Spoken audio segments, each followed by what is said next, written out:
You know, it's something that many parents have done with a sleeping child in the back seat. When you get home, you unload the car, and then you go and get the child and carry them inside.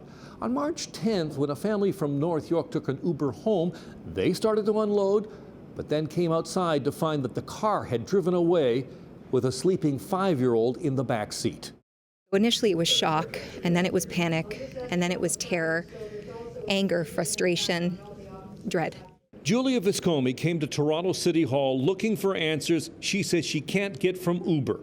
After a recent flat tire, her family of 6 took an Uber to their home in North York. It was discussed that my partner would remove the other 3 kids, their booster seats, their winter coat, while I would go open the garage door with my remote opener because he had accidentally left his keys inside his house.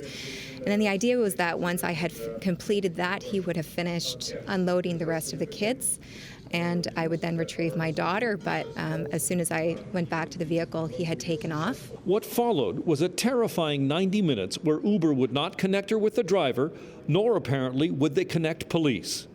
In a statement, Uber said, "We recognize how distressing this situation was for the family involved. We immediately began reviewing the details of this incident internally." Uber says it followed its internal protocols.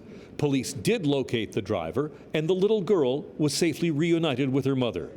Councillor Mike Cole brought forward a motion to make Uber explain itself. Hopefully we can get them to change this policy, which we think is not realistic.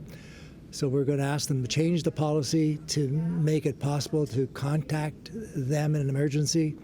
If they don't change the policy, then our legal department will pursue action. For Julia Viscomi, the political motion gives her comfort. This is validation. This tells me that this is a concern to everybody. The fact that it was passed, I mean, that speaks for itself. Uber says in the case of serious safety concerns, its policy is not to put riders in contact with drivers for the driver's safety. In terms of police, Uber says in this case, when police reached out, Uber, quote, shared the protocol for an expedited request.